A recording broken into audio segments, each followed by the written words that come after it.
မြန်မာပြည်မှာအရေးအတွက်အလွန်နေပါသေးတဲ့အမျိုးသမီးခွဲစိတ်အထူးကိုအဖြစ်နဲ့ဒေါက်တာခေဦးတွေကရန်ကုန်မြို့စေယုံစီတစ်ခုကနေသူ့ရဲ့မြေလက်စေယုံကိုပြောင်းရွှေ့ဝင်ရောက်လာမယ်ဆိုပဲနောက်တော့ကြာရှည်စွာတော့မအံ့ဩလိုက်ရဈေးလောကကကျယ်ဝန်းသလောက်ဈေးလောကသားတွေကလည်းအနှံ့အပြားရှိနေတတ်တယ်လေဒေါက်တာခေဦးတွေရဲ့ကိုရေးရာဇဝင်ကမြေလက်ထံကိုမကြခင်မှာပဲပြန့်နှံ့ရောက်ရှိလာခဲ့တယ်သူမကမြို့နယ်လေးတစ်ခုမှာလာရောက်ခုနေခြင်းစီအကြောင်းပြချက်ကတော့ခိုင်လုံနေခဲ့တယ်ဦးဟတင်လက်ထက်ကခွဲစိတ်ကုသဆွမ်းဆောင်နိုင်မှုနဲ့တည်င်းကြီးခဲ့တဲ့သူ့ရဲ့ဆေးရုံကို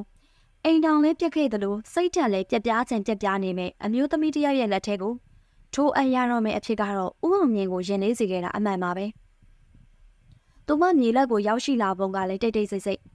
ဆေးရုံအဖွဲ့ကဘူတာယုံမှာကြိုကြဖို့စီစဉ်ထားပေမဲ့သူမရောက်လာတော့ဘယ်သူမှမသိလိုက်ကြဘူး။ဦးအောင်မြင့်ရဲ့ရုံးခန်းကိုသူမဘာသာရှာဖွေတွေ့ရှိပြီးတော့ဝင်ရောက်လာခဲ့တာ။ကျမဒီဆေးရုံကို transfer ကြတဲ့ခေုံးတွေပါဆရာ။သူ့ရဲ့ကြီးမားတဲ့ကျွန်းစပွဲရှိမှရပ်လာတဲ့အမျိုးသမီးငယ်ကိုကြည့်ကဦးအောင်မြင့်ခဏမင်းသက်မိတယ်။အရက်က9 ပေ9 လက်မှခန့်ရှိမယ်ဖြစ်တယ်။သူမအရက်နဲ့မလိုက်ဖက်စွာပါလီရတော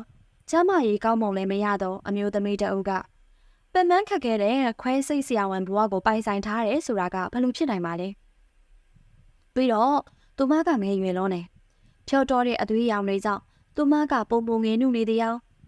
းတွဲတွဲလန့်လျအလားနဲ့အမျိုးသမီးကတော့တိတ်မအောင်မြင်သေးတဲ့ရှေးဟောင်းရင်ကြီးမှုအယောင်းဆိုင်ပိုင်ရှင်တဦးသာဖြစ်တဲ့နဲ့။အော်ထိုင်မဒေါက်တာဦးဟန်တင်နေရရောက်လာတဲ့စာကျင်ထင်ပါတယ်နော်။မလို့အပဲနဲ့မိကုန်းကလည်းထုံမိသေးတယ်။ဒီခါမှာစောစောကမှိန်ဖြိုးနေတယ်လို့ထင်မိတဲ့မျက်လုံးကဆူးရှာလင်းလန်လာခဲ့ပြီးတော့ဟုတ်ကဲ့ transfer order ပါပါတယ်။ကြီးလေးအေးဆေးတဲ့အတန်နဲ့ပဲတုံ့ပြန်ခဲ့တယ်။ဒီလောက်မြန်ရောက်လာမယ်လို့မထင်ခဲ့ဘူး။ဘူတာမှာကြိုးကြဖို့တောင်မှ theater step နော်အီဗီတို့ကစီစဉ်နေကြတယ်။တွေ့ရတာဝမ်းသာပါတယ်ဒေါက်တာ။ဈေးရုံပြောင်းရွှေ့ရောက်လာတဲ့ဆရာဝန်ဆီယာမဝန်ထမ်းတွေကြိုးစိုးနှုတ်ဆက်နေကြစကားများသာပြောနေရတယ်။မျက်လုံးနှာခမ်းအရောင်ဖြော့ဖြော့ဘားပြင်နှစ်ဖက်ကတွေ့ကြကတော့ကမကင်းသေးဟန်ညိုးလျမျက်နှာတွေနဲ့အမျိုးသမီးငယ်တယောက်ကိုသူ့ဈေးရုံရဲ့ခွဲစိတ်ကုသကန်ထဲမှာခွဲစိတ်ခံဝတ်ဆောင်အစိမ်းရောင်ဝတ်စင်လေးရရှိနေမဲ့အဖြစ်ကိုစိတ်ကူးကြည့်လို့တော့မရ။ကဲကျွန်တော်ဈေးရုံကိုလည်းဒေါက်တာနဲ့မိတ်ဆက်ပေးရင်းနဲ့ကျွန်တော် step တွေနဲ့ဒေါက်တာကိုတစ်ခါနဲ့စုံပေးလိုက်တာပေါ့။သူကလက်ဆွဲတော်ဒုက္ခကိုလှမ်းယူကအာယူထားဖို့ကြိုးစားတော့သူကအံ့ဩရိပ်မပြဘဲနဲ့စိတ်ဝင်စားစွာနမ်းကြည့်နေတယ်။အောင်မြင်ကလည်းဒေါ်ခင်ဦးရဲ့အကြောင်းကိုသိထားသလိုအောင်မြင့်ရဲ့ရာဇဝင်ကိုလည်းသူမကသိရှိထားဟန်ပဲ။ခွဲစိတ်အထူးကိုဆရာဝန်တယောက်ကဒီမျိုးအစ်စ်မှာဘာကြောင့်ထားရှိရတာသူမသိရှိထားခဲ့တာမို့လို့မြို့ကြီးတွေကိုရှောင်ခွာပြီးတော့ဒီမျိုးလေးကိုရှောက်ယူခဲ့ပြီပဲ။ကျမရောက်လာတဲ့အကြောင်းတရေပို့ရုံပဲဝင်ခဲ့တာပါဆရာ။မိသားစုအတွက်စီစဉ်စရာလေးတွေလည်းရှိသေးလို့စေယုံကိုကျူတင်ဝင်မှပဲလာပြရစီ။စေယုံမှာအိမ်ရမရလည်းမသိသေးတော့မြို့တွေကတဲခုကမ်းမှာပဲတင်းနေပါတယ်ဆရာ။အမျိုးသမီးရဲ့တီတီနဲ့ခက်ကင်းကင်းနေလို့ဟန်အစီရင်များကိုဦးအောင်မြင့်ကအနှဲငယ်စစ်ပြက်မိကစေယုံဟာဝင်းထဲမှာဒေါက်တာအတွက်အိမ်ရှိပါတယ်။ဦးဟန်တင်နေခဲ့တဲ့အိမ်မှာပဲဒေါက်တာစေယုံကိုတစ်ချက်ကလေးပဲပုံဆက်ခဲ့ရင်ကျွန်တော်တို့အားလုံးစီစဉ်နိုင်ခဲ့မှာပါ။အိမ်ရှင်းထားဖို့ရေးဖြစ်ပေးထားဖို့တွေစေယုံကအလုပ်သမားတွေကိုကျွန်တော်ခိုင်းလိုက်ပါမယ်။ညနေလောက်တော့ကျွန်တော်ဒေါက်တာကိုကားချိုလှုပ်ခိုင်းလိုက်ပါမယ်။ဒေါက်တာနေလောက်မှတဲလိမ့်မယ်ထင်တယ်။ဟုတ်ကဲ့ကျေးဇူးတင်ပါတယ်။ဒေါ်ကီဦးနဲ့နှုတ်ဆက်ထွက်ခွာသွားချိန်မှာမိုးပပွေးလေးကကြားနေခဲ့တယ်။အဲ့ဒီအချိန်မှာစေယုံကကိစ္စတစ်ခုနဲ့မြို့ရဲရောက်နေခဲ့တယ်။သူ့ကိုကြိုမဲ့အိမ်ကကားလာဖို့ကလည်းနည်းနည်းစောနေသေးတယ်။ဒေါက်တာခဏလေးစောင့်လိုက်ပါလား။ခဏနေကျွန်တော်ကလည်းလာတော့မှာပါ။ကျွန်တော်လိုက်ဖို့ခိုင်းလိုက်ပါမယ်။ရပါတယ်ဆရာခလေးတွေညောနေပါဆိုလို့ပြောရင်းနဲ့ပဲဒေါ်ကီဦးတွေကသူ့ရဲ့လက်ပွေအိတ်ထဲကခောက်ထင်းလေးကိုထုတ်လိုက်တယ်။ဒါလိုနဲ့သူမကလက်ပွေအိတ်ထဲကလှုပ်ဝက်ချက်တွေကိုဦးအောင်မြင့်ကစောစီးစွာသိလိုက်ရတယ်။ထီကိုင်းလေးတွေနဲ့ညီကကစားစရာတမားနဲ့ချွန်ချွန်လေးတွေကအရင်ထွက်ကြလာခဲ့တယ်။ပြီးတော့ရုပ်ပြစာအုပ်ကလေးကနှစ်အုပ်ဦးအောင်မြင့်ကတစ်ခုပြီးတစ်ခုကျလာတဲ့ပစ္စည်းတွေကိုမျက်ခုံးမြင့်ကြည့်လိုက်တယ်။ဒေါ်ကီဦးတွေကပထမဆုံးအချိန်နဲ့နုံးညံ့စွာပြုံးရတယ်။သားရီစီမှာတွေ့လို့တင်ထားလိုက်ရတာဒီများနံလေးတွေကနှလုံးတွေပါထိခိုက်နိုင်တာပေါ့ဒါကိုလေသူတို့ကမတွေးကြမိဘူးဆရာအပြောင်းရွှေ့နေဆိုတော့အစာမကျဲရတဲ့အရာတာကိုသူတို့သိသွားကြပြီလေသားရီအကြောင်းပြောရင်ဒူးညက်တက်ဝင်လာတဲ့မျက်နှာကိုမြင်ရတော့သူတွေးပူပေမိတရာ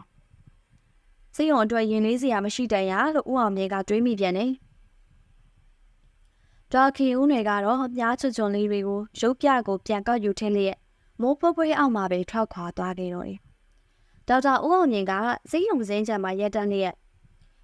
်ဆေးရုံဝင်းကိုငင်းမောကြည့်နေရင်းနဲ့ဒေါ်ခင်ဦးနဲ့ရောက်ရှိလာခဲ့စဉ်ကိုပြန်လည်အမှတ်ရနေတယ်။မနက်ကခွဲစိန်ကန်တကားကိုအသာအရာတုံးဖွင့်ခင်ပြီးတော့မူရတင်းရင်စကားတန်ကိုသူကြားခဲ့တယ်။ခွဲစိတ်ခန်းနဲ့မဝင်ခင်သူတိတ်ဆိတ်စွာနဲ့ပြန်ထွက်ခဲ့တယ်။နော်အီမီကနေတစ်ဆက်မူရတင်ကပြဿနာရှာဖွေနေတာကိုသူကြားသိရတယ်။မမပေါ်ဘာမကြေလဲနေတာလဲကျမလည်းမစင်စားတတ်တော့ဘူးဆရာ။မမကလည်းငြိမ်နေတော့ကျမကကြားလေးကဖြစ်ဦးရတယ်။တစိတ်ရှိမမကိုရေးကိုတာကိုပဲတိုက်ခိုက်နေတော့တာ။တခုတော့ရှိတယ်။သူကလမ်းမတော်မှာမမစေကန်းနဲ့3-4အိမ်ကျော်မှာဖွင့်ထားတော့အဲ့ဒီမှာများပြဿနာရှိလာလားမသိပါဘူး။မမက AS ဆိုပေမဲ့ specialist ပဲ။သူနေရာထားတတ်ရမယ်လေ။သူကျမတို့ဘက်ကိုရောက်လာမှတော့ကြောက်တယ်။ဒေါ်မူရတင်ကလည်းတက်တာလို့ OPD မှာနေရတာကြိုက်မှာပါ။သူ့ကိုဝတ်ထဲမပို့ဘဲနဲ့ OPD မှာပဲထားရင်မမနဲ့တိတ်တိတ်စရာမရှိတော့ဘူး။ပြဿနာလည်းမဖွေနိုင်တော့ဘူး။အဲ့ဒါလို့ဆိုရင်မကောင်းဘူးလား။မကောင်းဘူး။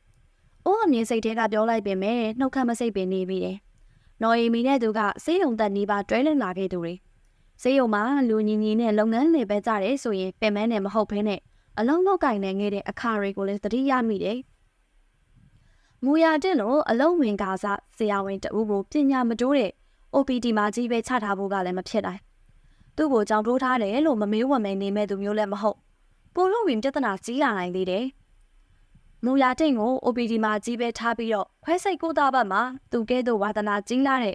ဦးသက်စော်နိုင်ကိုဒေါ်ခင်ဦးနွယ်ရဲ့ခွဲစိတ်ကုသဆောင်မှာအစဉ်အမြဲတာဝန်ချထားပေးလိုက်လို့ရတော့အစီတွေကပိုရှုပ်ထွေးမလာနိုင်ဘူးလားမူရတင်ကသူ့အလိုလျောက် OPD မှာအစဉ်နေပါရစေလို့တောင်းယူမဲ့အချိန်ကိုစောင့်နိုင်ကပိုအန္တရာယ်ကင်းတယ်။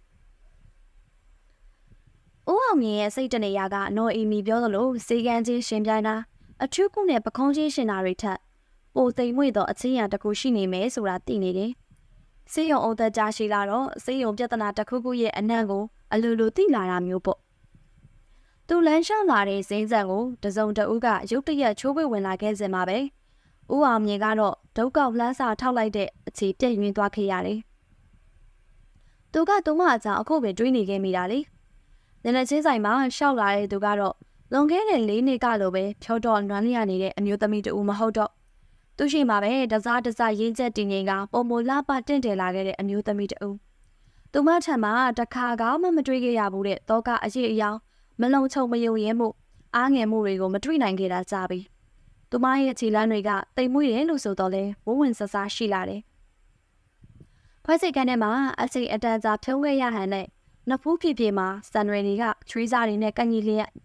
အာယုံစုစည်းစွာအလုံးလောက်ခဲ့ရတာမို့သူမရဲ့နှကန်းပါးပြင်းနေမှာသွေးရောင်လွှမ်းကနှီးပြေးပြေးသူမဝှက်ဆင်ထားတဲ့ကြက်သွေးရောင်ပါတိတ်ဝမ်းဆက်တဲ့အတိုင်းလိုက်ဖက်နေသေးတော့တယ်တွေးတောလာဟန်နဲ့မျက်မှောင်ကျုပ်ထားတဲ့ပခုံးနက်တွေကိုဦးအောင်မြင့်ကလမ်းမြင်လိုက်စေခဏပါပဲဖြေလျှော့တယ်သူမမျက်လုံးနဲ့နှကန်းမှာတော့အပြုံးရည်တစ်ခုဖြတ်ကနေထင်လာခဲ့တယ်သူကအနှဲငယ်မျက်နှာထားရခတ်စွာနဲ့ဒေါ်ခီဦးတွေကိုလှမ်းပြုံးပြနှုတ်ဆက်ပြလိုက်တယ်ဈေးချန်ချိုးပွေမှာဦးအောင်မြင့်ကိုမမချင်းမြင်လိုက်ရတော့ခေဦးနဲ့ရှောင်းနှိမ့်မှုနောက်ကျသွားခဲ့ပြီခံစားထိခိုက်မှုကိုတိုးသိမ့်ကျင်သားရအပြုံးနဲ့နှုတ်ဆက်လိုက်ရတယ်။ပေးရှင်ကရွှေ့ရနေပေမဲ့အထက်ကအခြေအနေကတော့ထင်သလောက်မစိုးပါဘူးဆရာ။သူမကအလိုအကြောင်းပြောပေမဲ့ဦးအောင်မြင့်ကအကြောင်းအရာလိုက်ကိုလိုက်ပါလာခြင်းမရှိရဲ့။သူမကိုပဲစူးစိုက်စာကြည့်နေခဲ့တယ်။ခဏစာမှပဲအတိဝင်လာသလိုအကြည့်တွေကိုလဲဖယ်ရင်းနဲ့ကျွန်တော်ကဦးသက်စော်နိုင်ဖွင့်နေမယ်ထင်နေတာ။ဒေါ်ခီဦးနဲ့သူတို့ကိုလည်းလွှဲပေးဖို့ကောင်းပြီ။တယောက်တည်းတိုင်ငံလုံနေရင်တော့တီဗီတာတွေကထွက်ရမှာမဟုတ်ဘူး။ဦးသက်စော်နိုင်ကလိုက်ချူတီမို့အင်္ဂနပြန်သွားလိုက်တယ်။ကိစ်ကသူသွားပြီးမှရောက်လာတာပါဆရာ။စာချင်းတီဗီတာတွေကနေမထွက်ရတာလည်းတိတ်တော့မဆမ်းပါဘူးဆရာကြီး။ဒေါ်ခီဦးတွေကရေမောဆိုလိုက်ပေမဲ့ဦးအောင်မြင့်ကတော့အတွေးနဲ့နေဟန်နဲ့ပြုံးယုံတာ။ဒီချင်းတွေကိုခီဦးနဲ့စိတ်ချင်းသက်မိတယ်။ဒီစဉ်ဦးအောင်မြင့်ရဲ့ကားလေးကစေးရုံဝင်းထဲကိုမောင်းဝင်လာခဲ့တယ်။ဒေါ်ခီဦးနဲ့တခါနဲ့လိုက်ခဲ့လေကျွန်တော်ဝင်ပို့ပေးခဲ့ပါမယ်။နေပါစီဆရာ။လိုက်ဆောင်ရင်ပြန်လာရင်ခဏလေးရောက်သွားမှာပါ။ညနေတော့ကျမအိမ်မှာနားပြရစီ။အခုတလောတီတီတာဖွင့်ရတာကကျန်းဆက်ဆိုသလိုဖြစ်နေတော့လူလဲအမွင်တော့ဘူးဖြစ်နေတဲ့ဆရာကြီး။ရပါတယ်။ဒါဆောင်ကျွန်တော်ပြောတာဦးသက်စော်နိုင်တို့ဒေါ်မူရတင်တို့ကိုလွှဲအောင်လို့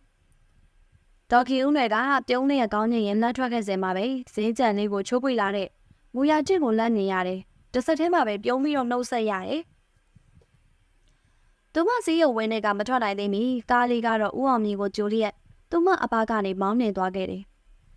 ကားရှိကမ်းမှာလည်းဦးအောင်မြင့်နဲ့အတူထိုင်လိုက်ပါသွားတဲ့မူရတင်ကခင်ဦးနယ်ကိုလက်ပြနှုတ်ဆက်သွားခဲ့တယ်။ခင်ဦးနယ်ကခေါင်းဆက်ပြန်နှုတ်ဆက်ရင်းနဲ့နှကန်းပြားလေးကော့ယုံပြုံးမိတယ်။စိတ်ုံအဝေဂိဝါမှာရှိတဲ့ရဲရဲနေအောင်အပွင့်စင်ထားတဲ့စိန်ပန်းမိန်ကြီးနောက်အောက်ကထက်တန်းသွားတဲ့ကားပြလေးကတော့မကြီးပင်တန်းနားမလေးပေါ်တက်သွားခဲ့ပါတော့တယ်။ရုတ်တရက်အားအီနေကုန်ခန်းသွားတော့တယ်လို့ခံစားမိကလမ်းလျှောက်ဖို့အတွေ့ကိုစွန့်လွတ်ပြီးတော့စိုက်ကားတစ်စီးတစ်လေးဖြန့်လာကိုစောင့်ဆိုင်မိတယ်။ဒီနေ့မှပဲဆိုင်ငယ်ကယူမလာပြစ်ပင်ကြီးအနာမှာအနီပွင့်ဖွင့်လာတဲ့ခင်းစင်ပေးထားတဲ့စိန်ပန်းမိန်ကြီးတော်ကိုခင်ဦးလည်းငေးမောကြည့်မိတယ်။စိန်ပန်းမိန်တစ်ပင်လုံးကစိမ့်ရွက်ပဲမမြင်ရပင်လုံးကျပွင့်နေလေတဲ့စိန်ပန်းပွင့်နေတဲ့သာရေးသွေးစင်နေလေတော့တယ်။သူမရောက်ဆက်ကဒီစိန်ပန်းမိန်ကြီးတော်ကပူပူလေးရှိသေးတာ။အခုတော့ပင်လုံးကျစိန်ပန်းမိန်နေရဲရီစလျက်လောကကြီးကိုစိန်ခေါ်နေတဲ့အလားဒီစိန်ပန်းမိန်လေးလိုပဲနှစ်ကာလအချို့ကိုခင်ဦးတွေကလည်းဖြတ်တန်းခဲ့ရတယ်။ညီလက်ပြည်သူစီယုံလေးကိုအလုံးစဲအလုံးပြန်လုပ်ရင်းနဲ့စိန်ပန်းမိန်လေးတွေကိုလည်းအမတ်မတင်ဖြတ်တန်းလာခဲ့တာက၄နှစ်ပင်ပြည့်ခဲ့ပြီ။လောကဒဏ်ကိုကြမ်းကြမ်းခံရင်ဆိုင်ရင်းနဲ့တောကတွေကိုအလုပ်တွေနဲ့အနိုင်ယူရင်းနဲ့အောင်မြင်မှုနှစ်အပိုင်းခြားကိုအချိန်စောစီးစာကပင်ရောက်နိုင်ခဲ့တယ်ဆိုရင်တော့ခင်ဦးလေးရဲ့တဘဝတပွဲဖြစ်တဲ့အလုပ်ခွင်ကအစင်မပြေလာတဲ့အခိုက်အတန့်တွေကိုခင်ဦးတွေအားရှို့စင်လာတယ်။ညီလက်မျိုးမှာအခြေချကအဆအစင်ပြေနေပေမဲ့လေးနေ့ဆိုတာကလည်းမနေတော့ဘူးလေ။ပြောင်းရွှေ့ခွင့်အတွက်ရှောက်လာတယ်မဲဆိုရင်စဉ်းစားပေးကြတော့မယ်ထင်ပါရဲ့။ဒီစိန်မန်းမင်းလေးတွေအငယ်ဆုံးရွယ်မှာတော့မျိုးကညီလက်ကိုမရောက်သေးခဲ့ပြီ။ရန်ကုန်ပြည်သူ့စေယုံကြီးမှာလက်ထောက်ဆရာဝန်အဖြစ်သာရှိသေးတယ်။9နှစ်ရွယ်သားကြီးစီသူကခင်ဦးနယ်ရဲ့တိုင်ပင်ပေါ်တိုင်ပင်ဘက်အရွယ်နဲ့မမျှအောင်တီးခဲ့ရတဲ့အသည့်တွေကြောင့်စီသူရဲ့မျက်လုံးလေးတွေကဝမ်းဆက်ခါဆူရှာလှပနေကြလားလို့မပြောတတ်မမေနဲ့သားတို့ဟာသားဖေဖေနဲ့အတူတူနေလို့မဖြစ်နိုင်တော့ဘူးတခြားစီနေရတော့မယ်ဆိုတာတန်းနာလေသလားစီသူရဲ့မျက်လုံးဝိုင်းတွေကခင်ဦးနယ်ကိုမော်ကြည့်နေရှာတယ်တခါကသူ့ရှိမှကျန်တော်ပျော်ရွှင်ခဲ့ရတဲ့ဖေဖေနဲ့မမေကိုသူမြေရောင်ရှာလို့နေသလားသူချစ်တဲ့မမေကသူချစ်တဲ့ဖေဖေအကြောင်းသစိမ်းတယောက်အကြောင်းကိုပြောပြနေတော့သူ့နှလုံးသားထဲမှာငယ်ငယ်လေးနဲ့ကြေကွဲစိုးနေရှာတယ်မလားဒီတစ်ချိန်ဘာစကားမှပြောမထွက်တော့ဘဲနဲ့တားကိုဖတ်လို့မျက်ရည်ကျစမ်းနဲ့ပြီးဆုံးစီလို့မဖြစ်တော့ဘူးဖေဖေဗမာပဲနေနေသူကသားတို့ရဲ့ဖေဖေပဲသားတို့ကိုဘလောက်ချစ်တယ်ဆိုတာသားတို့အသိပဲအကြောင်းတစ်ခုကြောင့်သားတို့ဖေဖေနဲ့အတူတူမနေနိုင်ပေမဲ့သားတို့ကိုတော့သူကချစ်ပါတယ်ဖေဖေရဲ့အကြောင်းတစ်ခုဆိုတာကိုပွင့်လင်းစွာပြောပြဖို့အတွက်သားကငယ်လုံးနေသေးတယ်။ဒါပေမဲ့ဖေဖေနဲ့မေမေကြက်စဲကြတော့မှာကိုပြောလာလားမေမေ။ခင်ဦးတွေထင်ထားတာထက်9နှစ်သားလေးကရင်းဆက်နေခဲ့ပါကို။စီသူရဲ့ပကုံးလေးကိုလှမ်းပွေးဖတ်မယူမိလေအောင်ခင်ဦးတွေကစိတ်ချုပ်တီးထားရင်းနဲ့ခေါင်းကြီးပြလိုက်တယ်။ညီသူကရောသားတို့နဲ့နေမှလားမေမေ။စီသူကဘောလုံးလေးလင်းထွက်သွားမှဆိုသလိုတင်းကျပ်စွာပိုက်ထားရင်းနဲ့မေးလာခဲ့တယ်။သူ့မျက်လုံးဝဲဝဲလေးတွေကမလန်မကန့်မှအထိန်နဲ့ကစားနေတဲ့နှစ်နှစ်ရွယ်ညီလေးညီသူကိုလမ်းကြည့်နေတယ်။ခင်ဦးတွေကကောင်းကြီးပြလိုက်တော့ဒါဆိုလည်းပြီးတာပဲ။ရှုပ်ထွေးဝေခွဲမရတဲ့မျက်နှာလေးနဲ့ညီလေးညီသူစီကိုပြေးသွားခဲ့တော့တယ်။တားလေးကြီးပြင်းအိမ်ရွယ်ရောက်လာတဲ့အခါမှာခင်ဦးတွေကိုနားနေတိုင်းပါစီ။အဝေးကြီးပြင်းမြင်ကောင်းမြင်နေကြမဲ့ပညာတတ်မိန်းမတစ်ယောက်ဖြစ်လို့အိမ်တော်ရေးမှာတိခတ်ခွင့်လွှတ်စိတ်မရှိ။အထမာနာချင်းတိုင်ခဲ့တာမျိုးမဟုတ်ဘူးဆိုတာတီးတက်ဆအရွယ်ဖြစ်တဲ့သားကမတ်မီနားလည်နိုင်ပါစေလို့သားနောက်ကျောလေးကိုကြည့်ရင်းနဲ့ခင်ဦးတွေကဆုတ်တောင်းမိတယ်။ညီသူကတော့ဘာမှမသိတတ်ဘူး။သူ့ဘဝအစမှာသူ့အဖေကပျောက်တိပျောက်သားသာပေါ်လာတတ်ခဲ့တယ်။ညီသူလေးကိုခင်ဦးနယ်တွေပိုက်ထားစဉ်ကာလသူ့ရဲ့ဇလန်တချို့ကိုချားတီလာခဲ့ရတယ်။တောကမီးရှိန်တကြီးကြီးနဲ့ရင်ထဲပူပြင်းလောင်ကျွမ်းလျက်ကနှစ်ဖက်မိဘသဘောမမျှနိုင်သေးတဲ့စီးချောင်းသားအရွယ်လေးကတိဆောက်ခဲ့ရတဲ့အိမ်တောင်တစ်ခုအစ်စ်တစ်ခုပဲလေ။ပြည့်ရွန်းလေဖို့ဆိုတာမဖြစ်နိုင်ပါဘူးစိတ်ထဲမှာတော့ဒီလိုပဲထမ်းမှတ်ယုံကြည်ခဲ့မိတယ်ညီသူလေးကိုမွေးဖွားဖို့နှစ်ပတ်အလိုပါသူအိမ်ကထွက်သွားခဲ့တယ်ညီသူကိုမွေးတော့ညီသူဖေဖေမရှိညီသူမိမိကခံစားနာကျင်ရတာတွေကိုရင်ထဲနာကျင်ရတာတွေကိုယောဂမျက်ရည်တွေသာကျနေခဲ့တယ်တငယ်ချင်းတွေကခလေးကိုဆွဲထုတ်ဖို့ညှက်တွေလေးစုပ်ကရိယာတွေပြင်ဆင်ထားခြင်းပါပဲညီသူလေးကခင်ဦးနယ်စိတ်ပြက်နေတဲ့လောကကြီးတွေကိုအလွယ်တကူတိုးထွင်ဝင်ရောက်လာခဲ့တယ်။ညီသူတလသားမြေမှာသူ့ကိုခင်ဦးနယ်ပြန်လည်မြင်တွေ့ရတယ်။ခင်ဦးနယ်ကတားငယ်လေးကိုခေါင်းတစ်ဖက်ဆောင်ငုံကြည့်ပြီးမျက်ရည်ဝဲမိနေခိုက်သူနဲ့တငယ်ချင်းတွေအခန်းဝမှာရပ်လာကြတယ်။ သူ့ကိုမြင်လိုက်ရတော့သားငယ်ကိုပွေးလျက်သားခင်ဦးတွေထရက်ခဲ့မိတယ်။သူ့ရဲ့အချစ်အစင်တာအယူရတွေကိုတတိယစွာရင်ထဲမှာနှွေးထွေးလျက်သူကခင်ဦးတွေအတွက်မျောလင့်တမ်းမှတ်ဖို့ကောင်းစေလို့သိလိုက်ရတယ်။သူမကိုယ်တိုင်ပဲသူ့ကိုပြန်လဲခေါင်းပြခေါ်ယူပေးဖို့တငယ်ချင်းတွေထံမှာတောင်းပန်ပြောဆိုခဲ့နေတာကိုမေ့လျက်ဇနီးရဲ့သားတွေထံပြန်လာတဲ့စွန့်ဝန်သူရဲကောင်းကြီးတစ်ပါးလိုနှစ်သိမ့်အားရကြိုဆိုခဲ့မိရတယ်။မလွတ်လပ်သူတဦးအဖြစ်နဲ့ငင်းပယ်ခြင်းခံရ၍သာသူဝမ်းနည်းစွာထွက်ခါလာခဲ့တာမကြမီမှာပဲခင်ဦးတွေသိခဲ့ရတယ်။ခင်ဦးတွေရဲ့ရင်မှာနာကျင်စွာထိခိုက်ခံစားခဲ့ရပါလေတော့တယ်